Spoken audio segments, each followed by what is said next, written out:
네.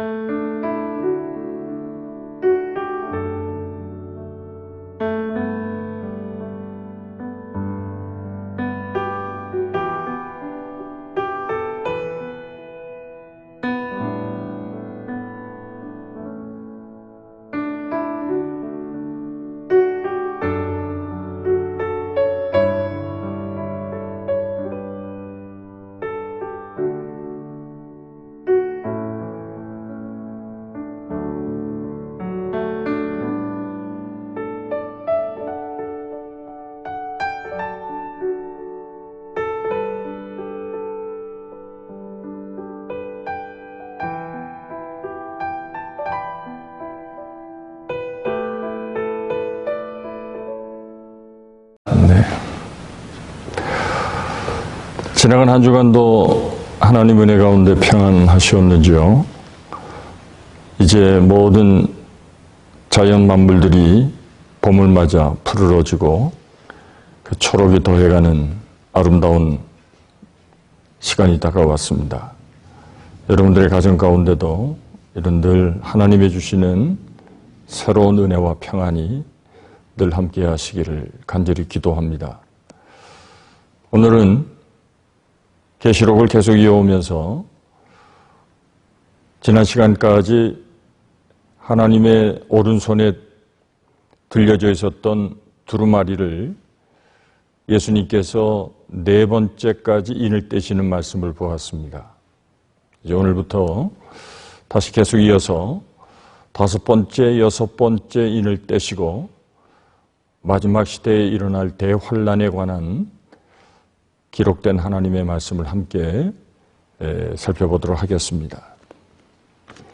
본문의 말씀은 그때그때 찾아서 읽도록 하겠습니다. 먼저 6장 9절 10절에 있는 말씀입니다.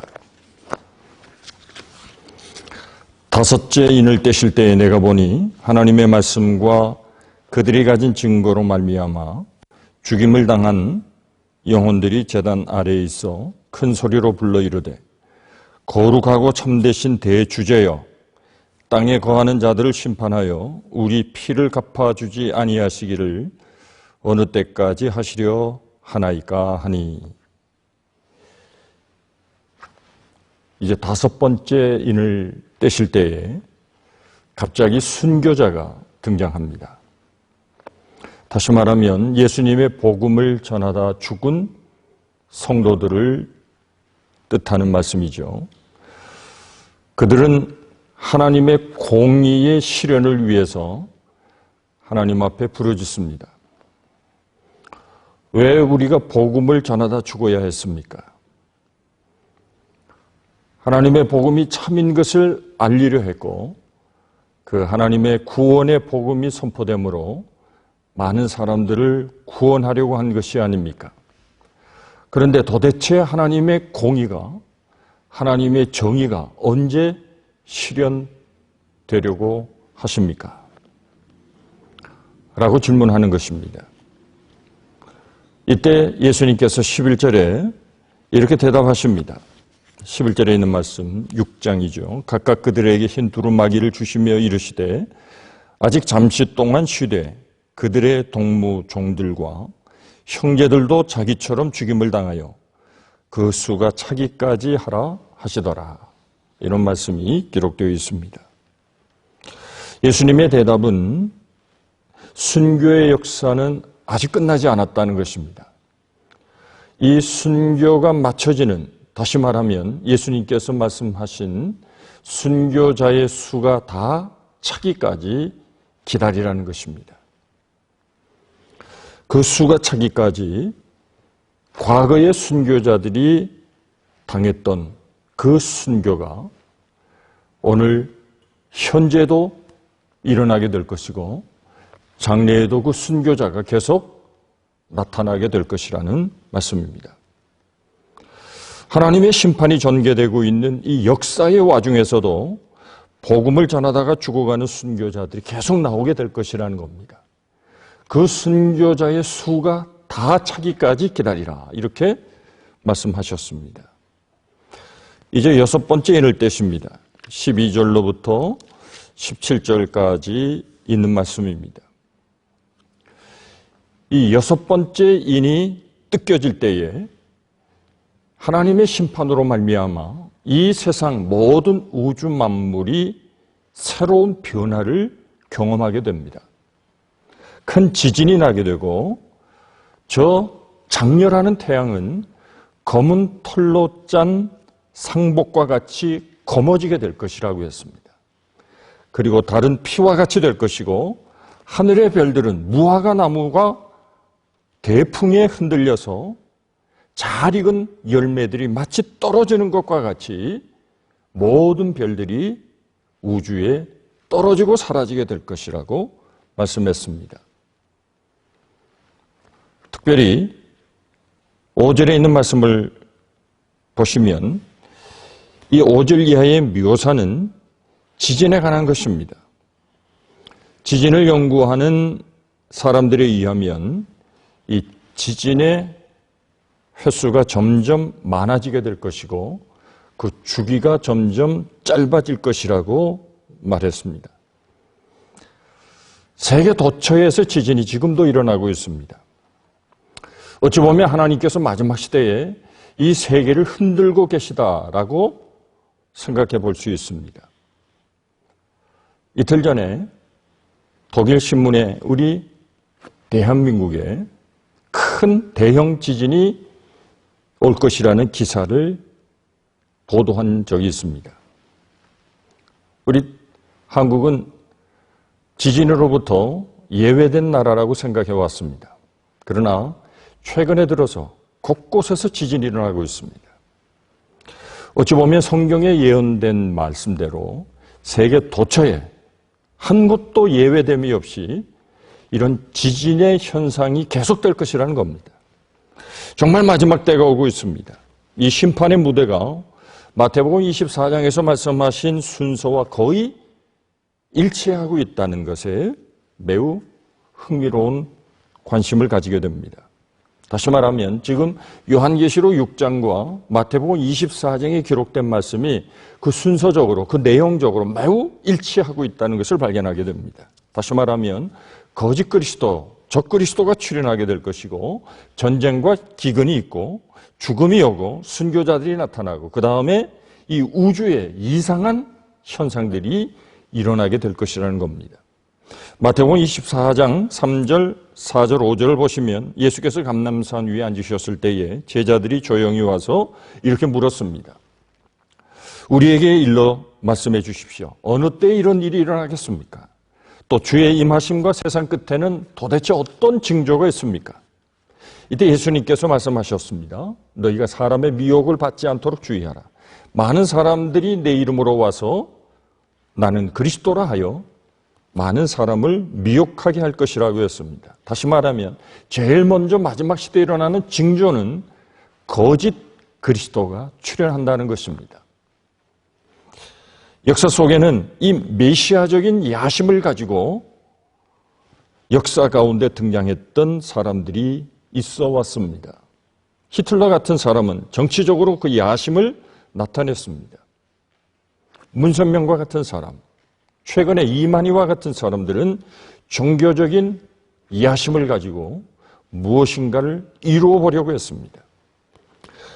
마태복음 24장 6절을 보시면 난리와 난리 소문을 듣겠으나, 다시 말하면 전쟁이 일어날 것이라는 거죠.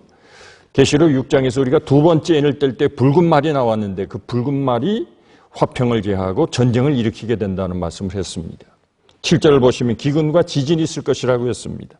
민족이 민족을, 나라가 나라를 대적하여 일어나겠고 처처에 기근과 지진이 있을 것이라고 했습니다. 그러나 예수님께서는 아직 끝이 아니라고 했습니다. 이 기근의 현상, 요한계시록 세 번째 말이 나올 때 검은 말이 나오지 않았습니까? 저울을 가지고 있었습니다.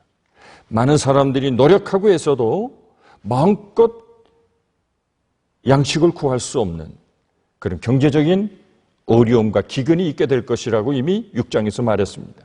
이처럼 마태복음 24장과 계시록 6장이 순서적으로 매우 비슷하게 일치하고 있다는 것에 매우 깊은 관심을 가질 수밖에 없습니다. 그리고 많은 사람들이 순교하게 될 것이라는 겁니다. 다섯 번째 인을 뗄 때에 순교자들이 나타났습니다. 마태복음 24장 9절에도 그때 사람들이 너희를 환난에 넘겨주겠으며 너희를 죽이리니 너희가 내 이름을 위하여 모든 민족에게 미움을 받으리라 했습니다. 이렇게 복음을 전하다가 또는 예수의 이름을 전하다가 순교하는 자들이 많아질 것을 예수님 말씀하셨습니다. 초대교회에 얼마나 많은 순교자들이 있었습니까? 요한계시록에 쓰여지던 당시에도 로마 황제의 핍박 아래서 예수의 이름을 지키고 복음을 위해 많은 성도들이 죽어갔습니다. 그러나 그것은 시작일 뿐 끝은 아니라 이렇게 예수님 말씀하셨습니다. 이제 역사 가운데 더 많은 순교자가 일어나게 될 것입니다. 마지막이 가까울수록 순교자의 수는 더 많아지게 될 것입니다. 이런 사건이 지나간 다음 역사는 끔찍한 사건으로 접어들게 됩니다.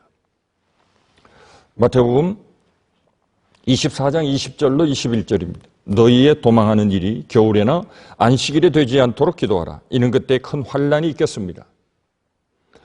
금세로부터 이런 환난이 없었고 후에도 없으리라. 그렇게 말씀하셨습니다. 지금까지 역사 속에는 많은 환난이 있었습니다. 많은 어려움들이 있었습니다. 그러나 그러한 환난과는 감히 비교할 수도 없는 무서운 대환난이 다가올 것이라고 말씀했습니다. 이 환난은 요한계시록에서 7번째 인을 떼는 광경에서 나타납니다. 그 후에 예수님 재림하실 때의 광경을 마태복음 24장 27절 30절까지 이렇게 묘사하고 있습니다. 번개가 동편에 나서 서편에 번쩍임과 같이 인자의 임함도 그러하리라. 죽음이 있는 곳에는 독수리들이 모일지니라. 그날 환난 후에 즉시 해가 어두워지며 달이 빛을 내지 아니하며 별들이 하늘에서 떨어지며 하늘의 권능들이 흔들리리라. 그때 인자의 징조가 하늘에서 보이겠고 그때 땅의 모든 족속들이 통곡하며 그들이 인자가 구름을 타고 능력과 큰 영광으로 오는 것을 보리라. 이렇게 말씀하셨습니다. 지금 6번째 인을 뗄 때에 마치 해가 검은 털로 짠 상복을 연상시킬 만큼 세상이 어두워지게 될 것이고 달은 피와 같이 될 것이고 모든 별들이 마치 나무에 무화과 열매가 떨어지는 것처럼 떨어지게 될 것이라고 말씀한 것과 너무 일치하지 않습니까? 다시 말해 마태복음 24장의 내용과 요한계시록 6장의 내용이 그 순서가 대체적으로 일치하는 것을 볼 수 있습니다. 그러나 이런 심판의 역사, 죄악의 역사, 이 땅의 역사 속에 유일한 소망이 우리에게 제시되고 있습니다. 마태복음 24장 14절을 보시면 이 천국 복음이 모든 민족에게 증거되기 위하여 온 세상에 전파되리니 그때야 끝이 오리라. 그렇게 예수님 말씀하셨습니다.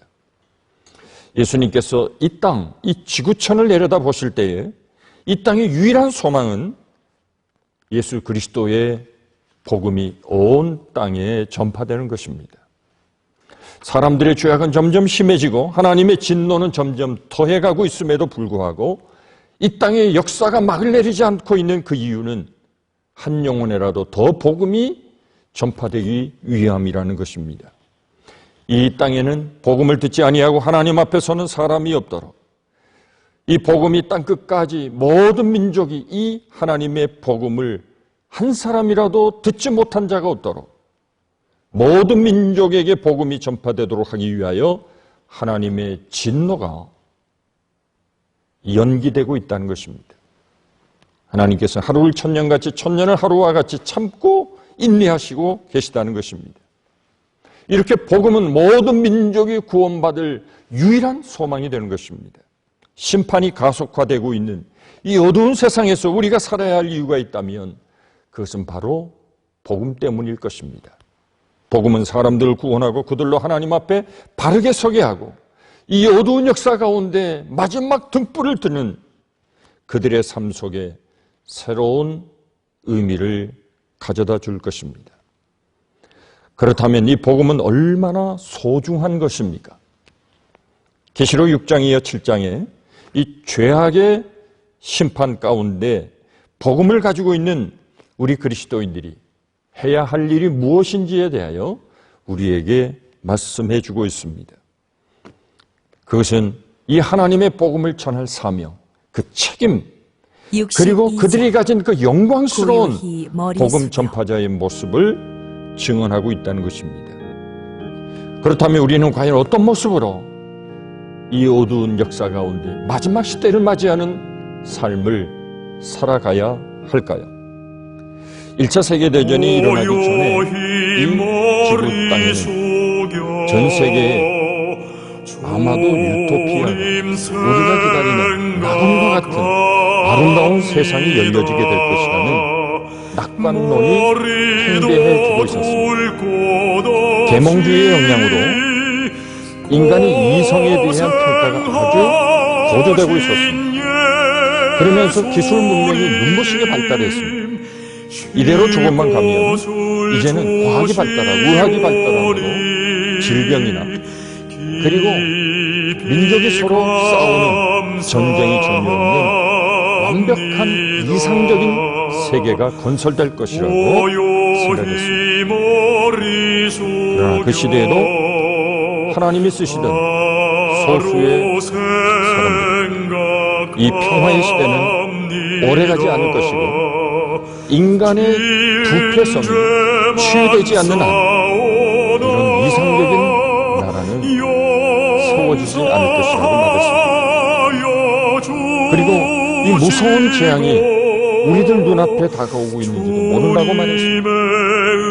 당시 이런 사람들은 그 시대에는 비관주의자들로 낙인 찍었습니다. 그러나 1차 세계대전이 터지고 머지않아 다시 2차 세계대전이 터지면서 사람들은 도무지 인간의 욕심은 막을 수가 없는 것이고 민족의 이기주의는 이 역사 가운데 죄악시되어 역사 가운데 사라질 것이라는 것을 교훈으로 받게 되었습니다. 전쟁의 원인은 결국 사람입니다. 인간의 악함, 인간의 이기심, 인간의 탐욕이 치유되지 않는 한 역사는 결코 평안할 수 없다는 교훈을 이 두 차례에 걸친 세계 대전을 통해서 뼈저리게 배웠습니다. 비관주의라는 것이 반드시 나쁜 것은 아닙니다. 만약 우리가 이 비관주의적인 경고를 귀담아 듣고 다가오는 미래의 환란의 시대를 준비하는 슬기를 가질 수 있다면 비관주의는 오히려 역사에 도움이 될 것입니다. 우리나라의 역사를 보면 조선시대에 율곡이라고 하는 그 시대의 비관주의자였다고 말할 수 있습니다. 사람들이 흥청망청 놀면서 평화를 구가하고 있을 때에 율곡 선생은 머지않아 이 나라에 전쟁이 일어날 줄 모른다고 말했습니다. 외부의 침략이 있을 것이라고 예언하면서 소위 10만 명의 양병을 미리 준비해야 된다고 말했습니다.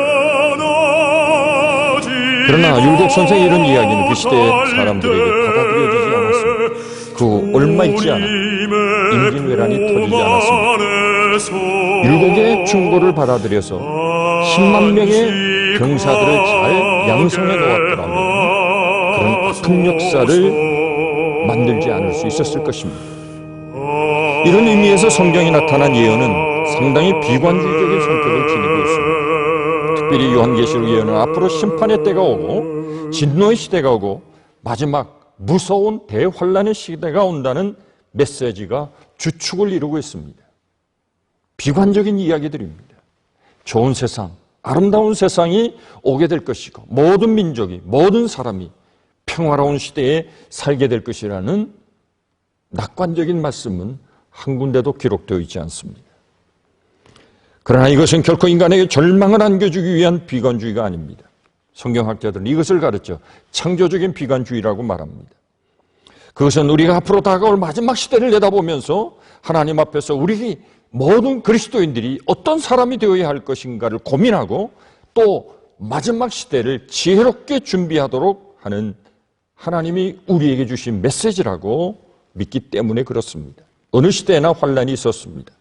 그러나 특별히 예수님 직전에 마지막 환란의 때가 있을 것을 성경은 예언하고 있습니다. 이것은 전무후무한 특별한 대환란의 시기입니다.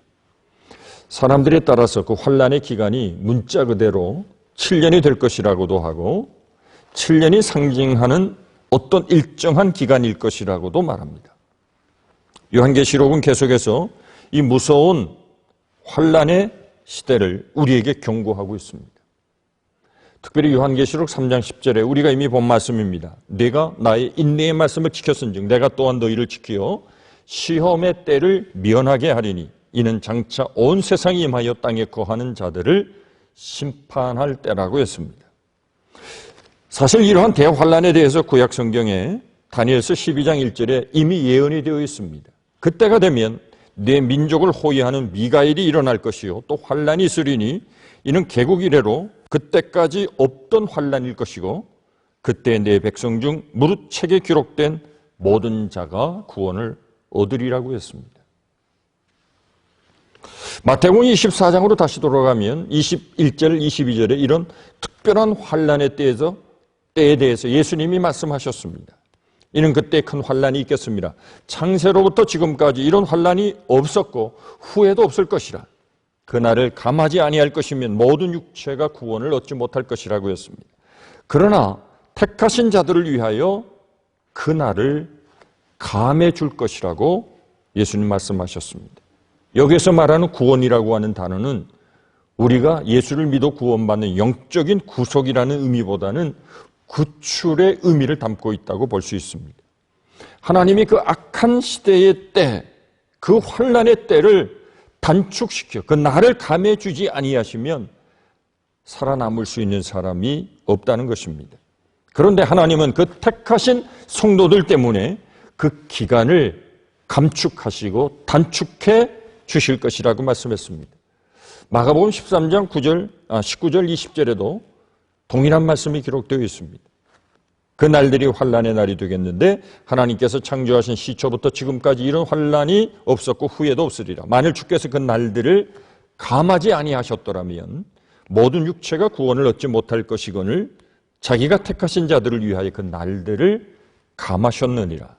똑같은 내용이죠. 계시록 7장은 이 6번째 인봉과 7번째 인봉 사이의 때라고 말할 수 있습니다. 이제 마지막 남은 하나의 인봉이 있습니다. 그것이 바로 마지막 환란의 때입니다.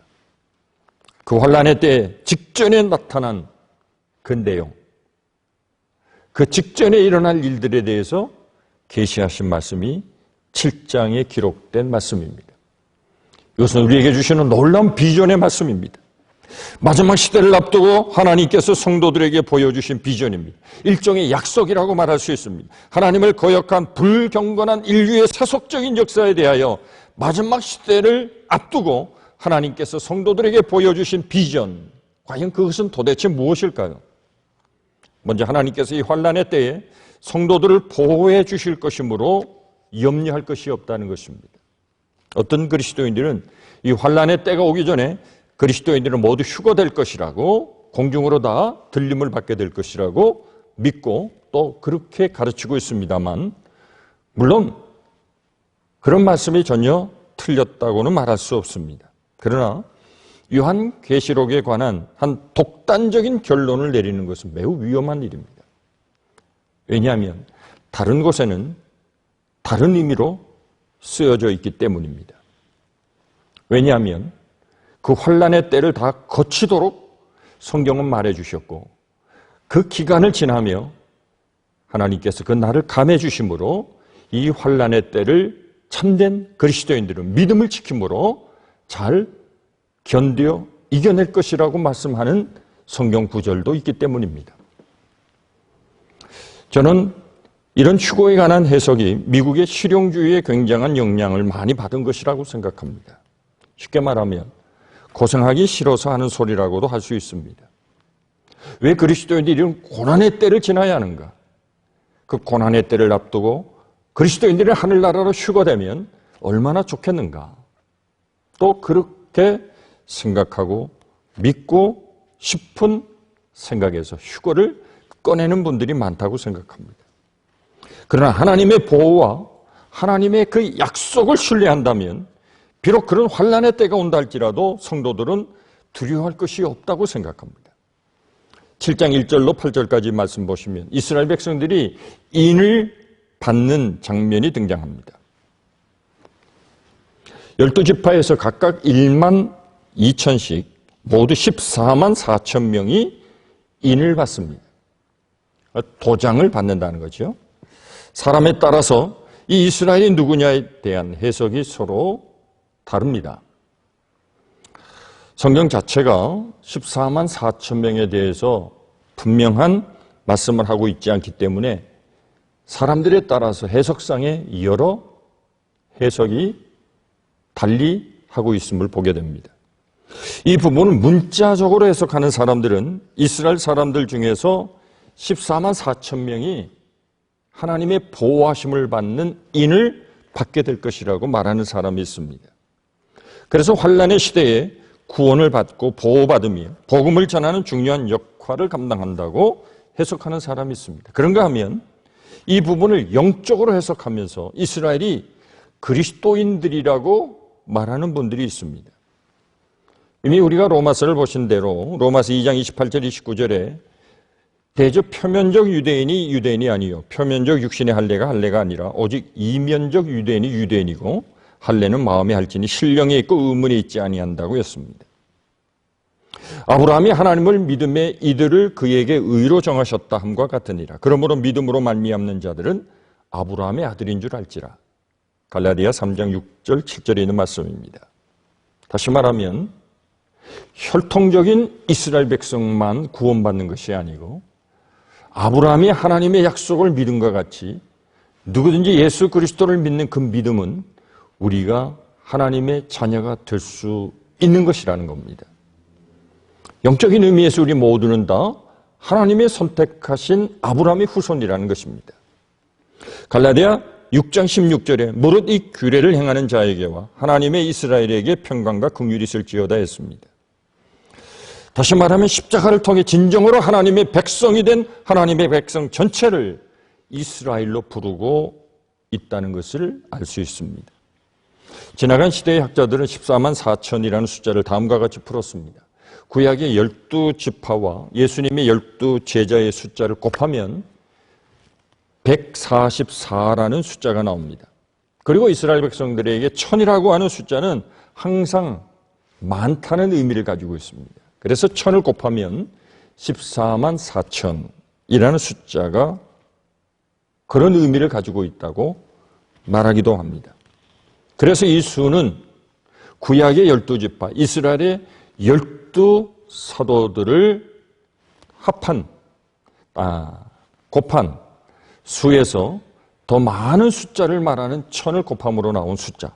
다시 말하면 하나님의 선택하신 언약의 백성들이라고 말합니다.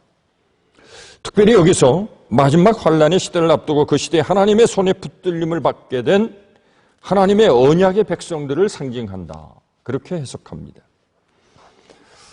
그런데 저는 이 숫자가 영적인 의미를 가지고 있다고 생각합니다.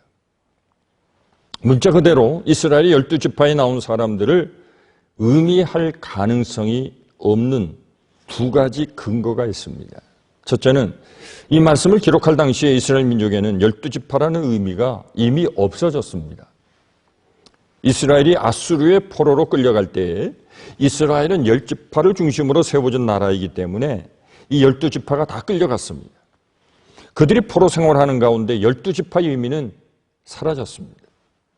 남아있던 유다는 유다와 베냐민 두 지파로 이루어진 나라입니다. 이 유다와 베냐민 지파도 AD 70년에 이르러 로마의 티투스 황제가 이스라엘 백성들을 끌어감으로 저들에게도 별 의미가 없게 되었습니다. 그 후에 이스라엘 백성들은 영원한 디아스포라, 저들이 다 흩어진 백성들이 되는 운명을 맞게 됩니다. 두 번째, 여기 나오는 12지파는 구약에 나오는 12지파하고 서술 방법이 많이 다르다는 것입니다. 우선 7절에 있는 말씀 보시면 시므온 지파 중에 1만 2천이요, 레위 지파 중에서 1만 2천이요, 이사갈 지파 중에 1만 2천이요. 이 레위 지파가 먼저 나오죠. 구약에서는 12지파를 계속할 때 12지파 가운데 레위 지파를 포함시키지 않습니다. 레위 지파는 하나님이 구별하신 지파이기 때문에 12지파에서 빼냈습니다. 그리고 요셉 지파를 빼냈습니다. 그 10지파가 남지 않습니까? 그 남은 10지파에 요셉의 두 아들 에브라임과 므낫세 두 아들을 집어넣음으로 12지파를 완성하게 됩니다. 그러니까 레위 지파는 구약의 12지파에 소속하지 않습니다. 그리고 여기에는 단지파가 없다는 것도 구약의 경우와 다릅니다. 계시록에 기록된 이 지파의 이름들을 가만히 보시면 단지파의 이름이 나오지 않습니다. 어떤 분들은 아주 재미있는 말로 여기 단지파가 빠진 것은 여기 있는 단지파가 한국에 와서 단군이 되었다. 그렇게 말하는 분도 있습니다. 너무 그렇게 성경 어거지로 해석하면 안 되죠. 미국의 몰몬 교도들은 자신들이 그 없어진 단지파의 후손이라 그렇게 말하기도 합니다. 저는 단지파가 하나님의 구원의 역사에 별로 중요하지 않은 지파였기 때문에 하나님께서 그들을 제거하셨다. 그렇게 생각합니다.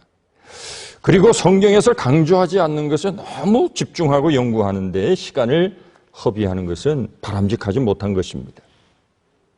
그런 의미에서 12지파는 구약의 12지파라고 그렇게 우길 이유가 없다는 것이죠. 마지막 서술 방법에서 다른 것은 구약의 12지파를 기록할 때 르우벤 지파가 항상 제일 먼저 나옵니다. 근데 여기에는 유다 지파가 먼저 나옵니다. 7장 5절을 보시면 유다 지파 중에 인침을 받은 자가 1만 2천이요. 이렇게 시작이 되지 않습니까? 왜 장자인 르우벤이 아닌 유다 지파를 강조했을까요? 유다 지파의 후손 중에 예수님이 오셨기 때문입니다. 즉 이것은 이스라엘 백성들의 혈통적인 지파를 순서대로 나열한 것이 아니라 하나님의 구원의 역사를 중심으로 한 계보라고 하는 것을 알 수 있습니다. 예수님이 오시기 직전의 시대는 마지막 환란의 시대이고 마지막 심판의 시대입니다. 심판이 있는 그곳에 항상 하나님의 구원이 있습니다. 이 마지막 환란의 때는 하나님의 심판의 시기이면서 동시에 마지막 하나님의 구원의 기회가 된다는 것입니다. 그때 하나님께서 마지막 구원의 역사를 위해 가장 소중하게 쓰실 언약의 하나님의 백성들이 바로 14만 4천 명 이렇게 볼 수 있는 것입니다. 문자 그대로 받아들이지 않는다면 14만 4천 명이 상징하는 특정한 무리의 하나님의 백성들이 마지막 시대의 구원의 역사를 감당하게 될 것입니다. 오늘 한국에서 일어나는 이 신천지들은 자신들이 14만 4천 명이라고 주장합니다. 그리고 자신들의 이마에 인침을 받았다고 말합니다. 그래서 신천지만 구원을 받게 된다는 거죠.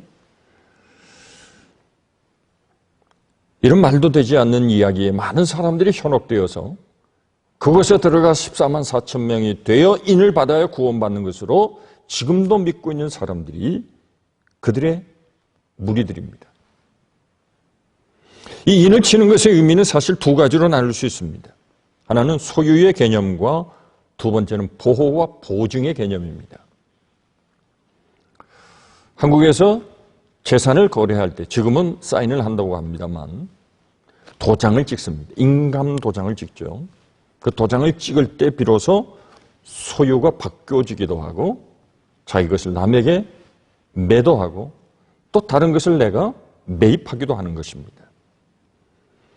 그래서 인을 친다는 것은 하나님의 소유, 하나님의 것, 하나님의 백성이 되었다는 구원을 상징하기도 하지만 오늘 7장 3절을 보시면 오직 그 의미만이 아닌 것임을 우리에게 보여주는 말씀이 있습니다. 가로되 우리가 우리 하나님의 종들의 이마에 인치기까지라는 표현이 있습니다. 인을 치기까지라고 했으니까 이것은 구원의 의미만으로는 설명되지 않는 말씀입니다. 이미 구원받은 하나님의 종들입니다. 이들이 인을 치기까지 아직 인을 받지 못한 것처럼 보여지는 말씀이죠. 이것은 하나님이 보호하시기까지라고 하는 뜻을 가진 말씀이라고 볼 수 있는 구절이죠. 우리가 예수 그리스도의 보혈로 말미암아 구원을 받아서 하나님의 사랑받는 선택받은 백성이 되었다면 앞으로 우리 시대에 어떤 어려움이 올 것인가에 대해 별로 두려워할 필요가 없습니다. 주님이 함께 하신다면 온 세상 우주 만물을 창조하신 하나님이 나를 보호해 주시고 나를 지켜주신다면 무슨 시대가 오든 무슨 상관이 있겠습니까? 우리는 하나님에게서 우리에게 맡기신 참된 사명을 바로 깨닫고 그것을 위해 살고 또 주님이 우리를 위해 기대하시는 일을 충성스럽게 감당하면 되는 것입니다. 성숙한 하나님의 백성은 고통이 올 때 그 고통 속에서 어떻게 하면 이 고통을 빨리 빠져나갈 수 있을 것인가, 그것을 고민하는 것이 아니라 이 고통의 시대에, 이 많은 사람들이 어려움을 겪고 있는 이 환난의 시대에 내가 할 수 있는 일은 무엇일까? 내게 주신 사명을 더 깊이 생각하고 그 사명을 위해서 살아가는 것입니다. 여기 환난의 시대에 하나님이 우리에게 주시는 첫 번째 비전이 있습니다.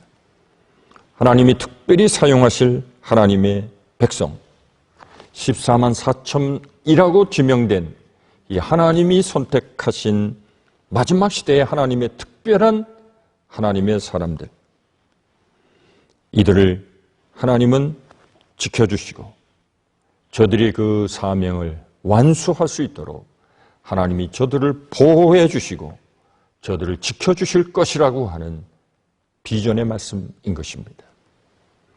두 번째는 하나님이 쓰시기 위해서입니다. 7장 3절에 특별히 하나님의 종들이라고 한 것을 주의해 보십시오. 이것은 목사나 전도사들만 지칭하는 것이 아닙니다. 하나님의 복음을 전하기 위해서 하나님께 쓰임받는 하나님의 사람들은 다 하나님의 종들입니다.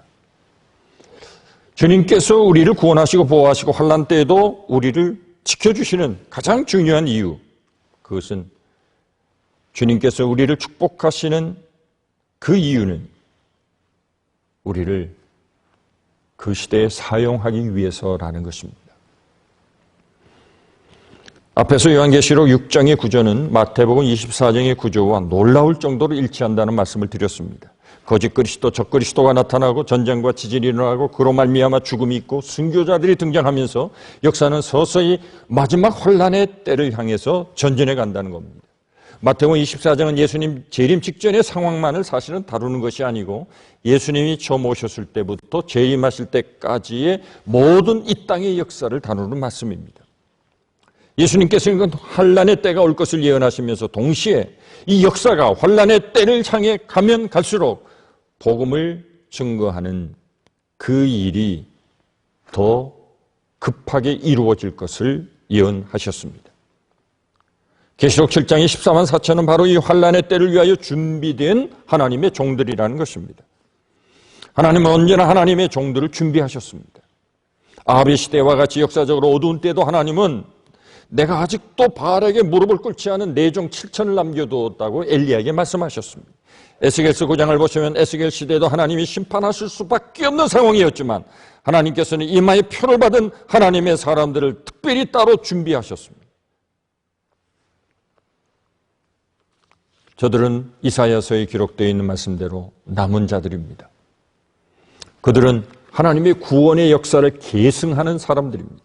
하나님은 어느 시대나 이런 하나님의 종들을 준비하고 계셨습니다.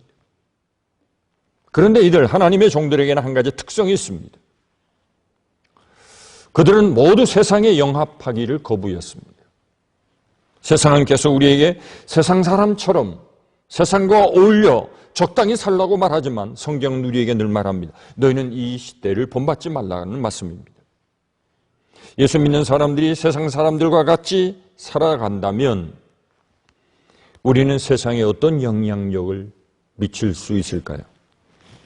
그리스도인들의 무기는 세상 사람들과 전혀 다르다는 사실입니다. 우리가 다르다는 사실 때문에 믿지 않는 사람들은 우리를 부러워하고 주목합니다. 저 사람은 내가 갖지 않은 무엇인가를 갖고 있다. 저 사람은 다르다. 왜 나와 다를까? 세상 사람들은 그리스도인들에 관하여 매우 매력적인 생각을 가지고 있습니다. 세상과 영합하기를 거절하는 사람, 하나님이 자신에게 주신 사명을 위하여 자신의 생애까지도 던질 수 있는 사람, 그런 사람들을 통해서 하나님은 마지막 역사의 때 등불을 밝히십니다. 여기에 하나님이 쓰이시는 하나님의 사람들을 통해 하나님이 쓰시고자 하시는 하나님의 비전이 있는 것입니다. 마지막으로 하나님이 추수하신다는 비전입니다. 요한계시록 7장은 크게 두 문단으로 나눕니다. 1절부터 8절까지, 그 다음에 9절부터 그 이하입니다. 9절에 큰 무리에 대한 비전이 있습니다. 이 일 후에 내가 보니 각 나라와 족속과 백성과 방언에서 아무라도 능히 셀 수 없는 큰 무리가 흰 옷을 입고 손에 종려 가지를 들고 보좌 앞에 서서 라는 말씀이 있습니다. 이 큰 무리라는 말씀이 나옵니다. 저는 이들이 하나님의 종들이 전한 복음을 듣고 이 마지막 시대에 구원받은 하나님의 사람들이라고 생각합니다. 이것이 추수의 비전입니다. 각 족속, 각 백성, 각 방언, 세계 방방곳곳에서 마지막 시대에 복음을 듣고 그것을 통하여 구원받은 하나님의 백성들, 큰 무리들이 모여 큰 소리로 구원하신 어린 양 되신 예수 그리스도를 찬양하는 것입니다. 10절에 보시면 큰 소리로 외쳐 가로되 구원하심이 보좌에 앉으신 우리 하나님과 어린 양에게 있도다. 저들이 찬양하고 있습니다. 우리를 구원하심이 보좌에 앉으신 우리 하나님과 어린 양에게 있도다. 15절을 보시면 그들은 이미 하나님 앞에 가 있습니다. 그들은 하나님 앞에 연락되어 깨끗한 흰옷을 입고 있었습니다. 환난에서 나온 자들입니다. 하나님의 택함 받은 백성입니다. 어린 양의 피로 그 옷을 씻어 깨끗하게 된 사람들입니다. 예수님의 보혈로 죄사함을 받은 나라, 모든 족속, 수많은 하나님의 백성들, 바로 그들이 큰 무리들입니다. 그들이 하나님의 보좌 앞에 하나님을 찬양하고 하나님을 섬기고 하나님의 위로와 상급을 받고 있습니다. 16절 17절에 있는 말씀 보십시오. 요한계시록 7장 16절 17절입니다. 저희가 다시 줄이지도 아니하고 목마르지도 아니하고 해나 아무 뜨거운 기운에 상하지 아니할지니 이는 보좌 가운데 계신 어린 양이 저희의 목자가 되사 생명수 샘으로 인도하시고 하나님께서 저희 눈에서 모든 눈물을 씻어 주실 것이라고 했습니다. 왜 하나님께서 사도 요한에게 24만 4천과 수많은 큰 무리들을 보여주셨을까요? 그 대답은 한 가지입니다. 하늘의 영광을 본 자만이 이 땅에 다가올 환난을 이겨낼 수 있기 때문입니다. 그들은 이 땅에서 어떤 고난을 만나도 능히 승리할 수 있습니다. 생각해 보십시오. 복음을 받은, 구원받은 민족, 각 족속, 각 언어 가운데 수많은 사람들이 주님 앞에 나와 어린 양을 향하여 하늘나라의 영원한 어린 양 구주 되시는 예수 그리스도를 찬양하는 모습, 이 아름다운 영광스러운 모습을 단 한 번이라도 보았다면 내 앞에 나타날 환난, 그 어려움인들 나를 어찌할 수 있겠습니까? 우리의 목적과 소원은 다가오는 환난에서 어떻게 피할 것인가, 이 환난을 어떻게 숨어 잘 피해 나갈 것인가가 아니라 이 환난 속에서 어떻게 하나님이 내게 맡겨주신 참된 복음을 증거하여 죽어갈 한 영혼이라도 더 구원할 수 있는가, 그것이 우리의 삶의 바른 소원이요 사명이 될 수 있어야 합니다. 주님의 지상의 명령을 수행하는 일이기도 하지요.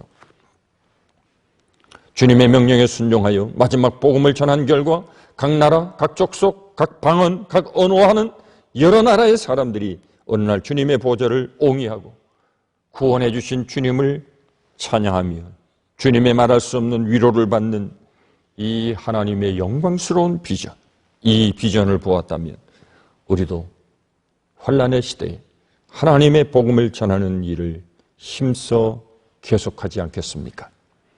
마지막 시대의 비전은 하나님께서 복음 앞에 헌신하고 복음 전하기를 원하는 하나님의 손에 붙들린 하나님의 쓰시는 하나님의 종들을 보호해 주실 것이고 그들을 하나님은 사용하실 것이며 그들을 통하여 각 나라 족속 가운데 구원받은 사람들을 일으켜 세워 구원의 주님을 찬양하는, 그들에게서 영광을 받으시는 주님의 이 아름다운 비전을 우리 모두에게 보여주실 것입니다.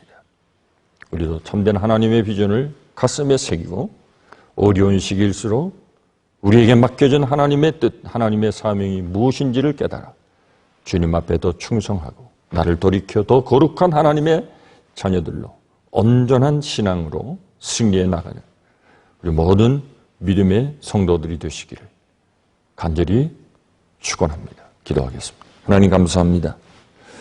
이 마지막 시대에 우리들로 하여금 끝까지 주님의 뜻을 따라 순종하게 하시고 내게 맡겨주신 하나님의 귀한 사명이 무엇인지를 잘 깨달아 주님이 우리를 지켜주시고 우리와 함께 하시며 주님이 이 어려운 시대에 우리를 통하여 하시고자 원하시는 하나님의 뜻을 이루어가는 하나님이 귀에 쓰는 종들이 다 되어 하나님께 큰 영광을 돌리는 구원받은 모든 백성들이 어린 양을 향하여 하나님의 거룩한 보좌를 향하여 기쁨으로 찬양하는 이 영광의 비전을 바라볼 수 있는 우리 모든 성도들이 되어 마지막 때에도 주님 앞에도 헌신할 수 있도록 축복해 주옵소서.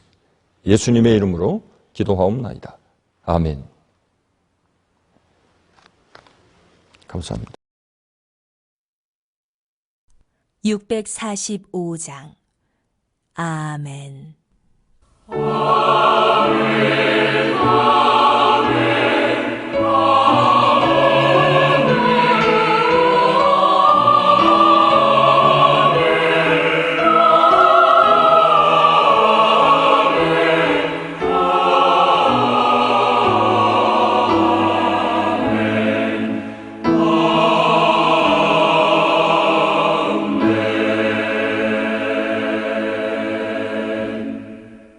(62장) 고요히 머리 숙여.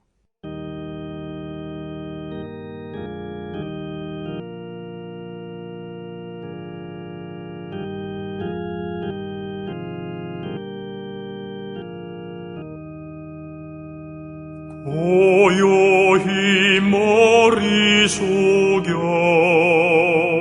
주님 생각합니다.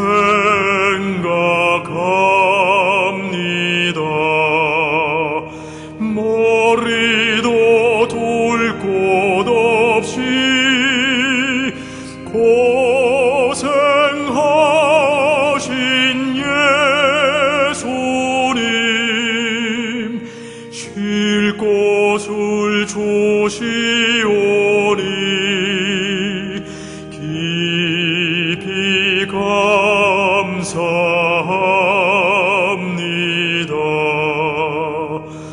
고요히 머리 숙여 하루 생각합니다.